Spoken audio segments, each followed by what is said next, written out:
আসসালামু আলাইকুম এভরিওয়ান, আশা করছি সকলে ভালো আছেন। আমাদের আজকের রেসিপি আলু কুলচা। একদম সহজভাবে তৈরি করে দেখাবো ঘরে আলু কুলচা কিভাবে তৈরি করবেন। আর তেল না, এক পানি দিয়ে আমি আলু কুলচা তৈরি করে দেখাবো। সকাল বিকেলের নাস্তায় কিন্তু খুব সুন্দরভাবে আপনারা ইজি ভাবে এটাকে তৈরি করে খেতে পারেন এবং বাচ্চাদের টিফিনেও কিন্তু আপনারা দিতে পারেন। আশা করছি আমার আজকের আলু কুলচার রেসিপি আপনাদের সকলের কাছে ভালো লাগবে। ভালো লাগলে অবশ্যই আমার চ্যানেলটিকে সাবস্ক্রাইব করে পাশে থাকা বেল আইকনে ক্লিক করে নোটিফিকেশন অন করে রাখবেন, তাতে আমার সমস্ত নিত্য নতুন রেসিপির ভিডিও পেয়ে যাবেন। আর আশা করছি সম্পূর্ণ ভিডিওটি আপনারা দেখবেন, টানবেন না, না টেনে সম্পূর্ণ ভিডিওটি দেখার অনুরোধ রইল। তো চলুন দেখে আসি আলু কুলচা আমি কিভাবে তৈরি করছি। তো আলু কুলচা তৈরি করার জন্য আমি একটা বোলে দিয়ে দিচ্ছি 2 কাপ আটা। আপনারা চাইলে ময়দাটাকেও কিন্তু ব্যবহার করতে পারেন, তাতে কিন্তু কোনো সমস্যা নেই। আমি আটা মেপে নিচ্ছি, মেজারমেন্ট কাপ দিয়ে মেপে আটা দিয়ে দিলাম 2 কাপ। আর দিয়ে দিচ্ছি স্বাদ মতো লবণ, অর্থাৎ 1 চামচ আর হাফ একটু দিয়েছি। তারপর দিচ্ছি হলো 2 চামচ চিনি, তারপর হাফ টি স্পুন বেকিং পাউডার আর হলো হাফ টি স্পুন বেকিং সোডা এখানে দিয়ে দিতে হবে।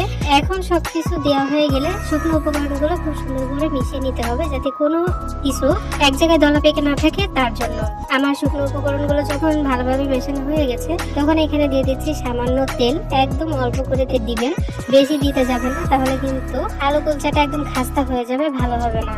তো আমি তেল দিয়ে একদম ঘষে ঘষে মেখে নিলাম আটাটা। ঠিক এরকম ঘষে ঘষে মেখে নেবেন, যাতে মানে আটার প্রত্যেকটা অংশে লাগে তেলটা, সেইভাবে আপনারা ঘষে ঘষে এখানে আটাটাকে মেখে নেবেন। তেলের সঙ্গে যখন আটাটা আমার ভালোভাবে মেশানো হয়ে গেছে, তখন এখানে দিয়ে দিচ্ছি টক দই।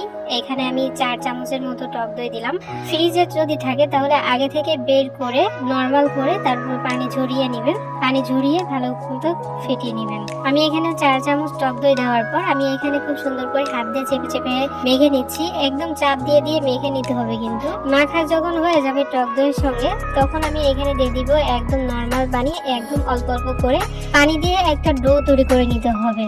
আপনারা কিন্তু একেবারে পানি দিতে যাবেন না, একদম অল্প অল্প পানি অ্যাড করে তারপরে এখানে খুব সুন্দরভাবে একটা ডো তৈরি করে নিতে হবে। আর আমরা সবসময় যে রুটি পরোটা খাই ওরকম ডো তৈরি করা যাবে না, ওর থেকে একটু সফট আর কি আটাটাকে মেখে নিতে হবে, আটার ডো তৈরি করে নিতে হবে। তো দেখতে পাচ্ছেন আমি কিন্তু অল্প অল্প পানি অ্যাড করে তারপরে এখানে আমি আটাটাকে মেখে নিচ্ছি। আর এখানে বলে বোঝানোর মতো খুব বেশি একটা কিছু নাই, আপনারা কিন্তু সবটা দেখেই বুঝে নেবেন। আর আমি তো মুখে বলছি, আশা করছি আপনারা বুঝতে পারবেন যে আমি কিভাবে কাজটি করছি। তো দেখতেই পাচ্ছেন একদম চেপে চেপে আমি খুব সুন্দরভাবে আর কি আটাটাকে মেখে নিয়েছি। আর আটাটা যখন এরকম মানে হয়ে যাবে, তখন বুঝতে হবে যে আটাটা মাখা হয়ে গেছে। আর চিটচিটে ভাবটা কাটানোর জন্য আমি এখানে একটু দিয়ে দিচ্ছি তেল। তেল দিয়ে আমি খুব সুন্দরভাবে মানে আটার গায়ে খুব সুন্দরভাবে মেখে নিচ্ছি, যাতে চিটচিটে ভাবটা না থাকে, দূর হয়ে যায় তার জন্য। তো আমার আটাটা কিন্তু মাখা হয়ে গেছে। এখন আমি রেস্টে রেখে দিব একটু তেল দিয়ে। তারপরে আমি এখানে রেস্টে রেখে দিব প্রায় 10 থেকে 15 মিনিট, অথবা আপনারা চাইলে 25-30 মিনিটও কিন্তু রেখে দিতে পারেন। আপনাদের হাতে বেশি সময় থাকলে আপনারা বেশিক্ষণ রেস্টে রেখে দিবেন। আমি একটা ঢাকনা দিয়ে ঢেকে রেখে দিলাম এক সাইডে। এখন আমি মাঝারি সাইজে 2টো আলু সিদ্ধ করে নিয়েছিলাম। আলুটা খুব সুন্দরভাবে খোসা ছাড়িয়ে তারপর আমি এখানে একটা স্টিলের গ্লাসের সাহায্যে ম্যাশ করে নিচ্ছি। আপনারা চাইলে ম্যাশার দিয়ে ম্যাশ করে নিতে পারেন। আর আলুটা সিদ্ধ হওয়ার পর একটু গরম অবস্থায় আপনারা আলুটাকে ম্যাশ করবেন, তাতে কিন্তু মানে তাড়াতাড়ি হয়ে যাবে আলু ম্যাশ করাটা। একদম খুব সুন্দর করে ম্যাশ করে নিতে হবে। আপনারা চাইলে গ্রেটার দিয়েও গ্রেট করে নিতে পারেন। আলুটা যখন আমার ম্যাশ করা হয়ে গেছে, তখন এখানে দিয়ে দিচ্ছি কালো গোলমরিচ, দিয়ে দিব হাফ টি স্পুন লবণ, দিয়ে দিচ্ছি হাফ টি স্পুন হলুদের গুঁড়া, দিয়ে দিচ্ছি হাফ টি স্পুন লাল মরিচের গুঁড়া, দিয়ে দিচ্ছি কিছু পেঁয়াজ কুচি, একদম কিউব করে কেটে নিয়েছি, ছোট ছোট টুকরো করে নিয়েছি।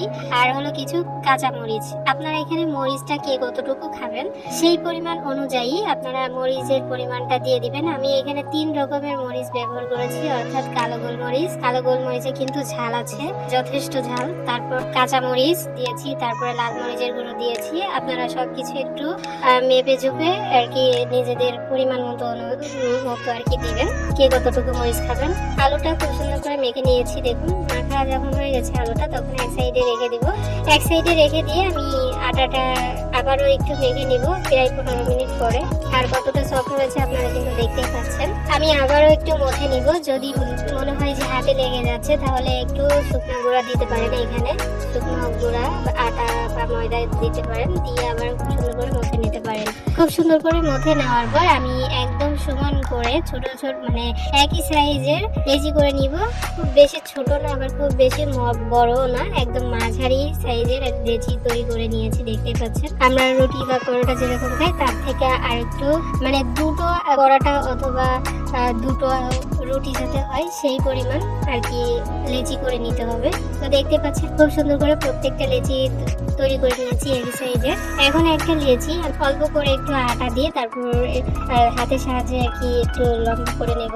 একটা বাটির মতো তৈরি করে নিতে হবে, দুই হাত দিয়ে টেনে টেনে লম্বা করে নিতে হবে। আবার খুব বেশি আটা দিতে যাবেন না, খুব বেশি আটা দিলে কিন্তু আবার সমস্যা হতে পারে। আবার আমরা যে একটু পরে ডেকোরেশন করবো সেটা আর করা যাবে না। তো দেখতে পাচ্ছেন এরকম বাটি সাইজ করে নিয়ে তারপরে 1.5-2 চামচের মতো আলুর পুর দিয়ে মুখটাকে খুব সুন্দর করে আটকে দিতে হবে একদম চেপে চেপে। তারপরে একদম অল্প করে অল্প অল্প আটা দিয়ে আর কি রুটিটা তৈরি করে নিতে হবে। একটু যখন বেলা হয়ে যাবে রুটিটা তখন এখানে দিয়ে দিতে হবে কালো জিরা। আমি এখানে কালো জিরা ব্যবহার করেছি, যে তবে আপনারা সাদা তিল অথবা কালো তিলও কিন্তু ব্যবহার করতে পারেন। আর দিয়ে দিচ্ছি হলো সুন্দর দেখার জন্য দিয়ে দিচ্ছি হলো শসার খোসা। আমি একটু গ্রেটার দিয়ে গ্রেট করে নিয়েছি, সেটা দিয়ে দিচ্ছি যাতে সুন্দর দেখা যায়। তবে আপনারা এখানে চাইলে ধনিয়া পাতা কুচি করে এখানে দিয়ে দিতে পারেন সুন্দর দেখার জন্য, আলু কুলচাটা যাতে সুন্দর দেখা যায় তার জন্য।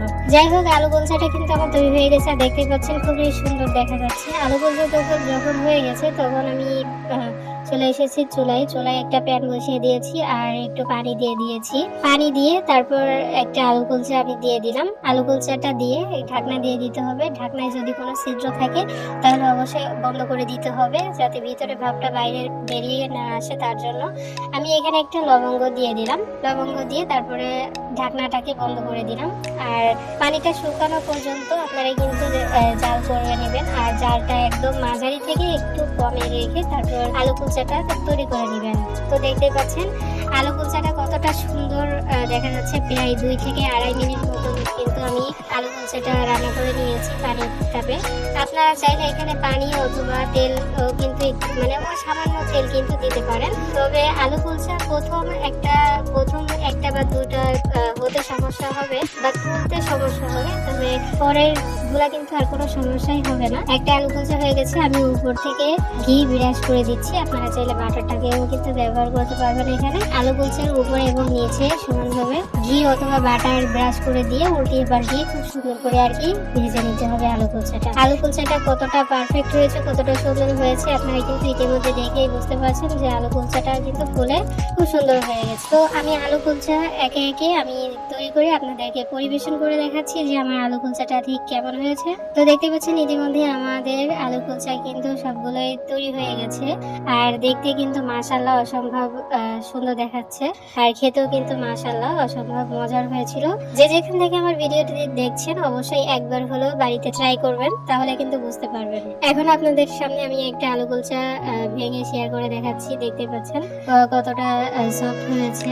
আর আলু কুলচাটা একটু গরম, এই জন্য আমি ছিঁড়তেও পাচ্ছি না, একটু সমস্যা হচ্ছে। তারপরেও আমি চেষ্টা করছি আপনাদের সামনে ভেঙে শেয়ার করে দেখাচ্ছি যে আলু কুলচার ভিতরে কেমন হয়েছে। দেখতে পাচ্ছেন আলু কুলচার মধ্যে কিন্তু আলুতে একদম মানে আলুর পুরে ভরপুর একেবারে।